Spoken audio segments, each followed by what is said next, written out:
गानचतुराय गानप्राणाय गानान्तरात्मने गानोत्सुकाय गानमत्ताय गानोत्सुकमनसे गुरुपूजिताय गुरुदैवताय गुरुकुलस्थायिने गुरुविक्रमाय गुह्यप्रवराय गुरवे गुणगुरवे गुरुदैत्यकलक्षेत्रे गुरुधर्मसदाराध्याय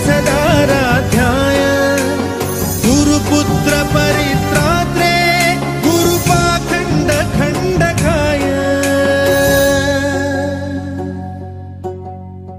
गीतसाराय गीततत्त्वाय गीतगोत्राय धीमहि गूढगुल्फाय गन्धमत्ताय गोजयप्रदाय धीमहि।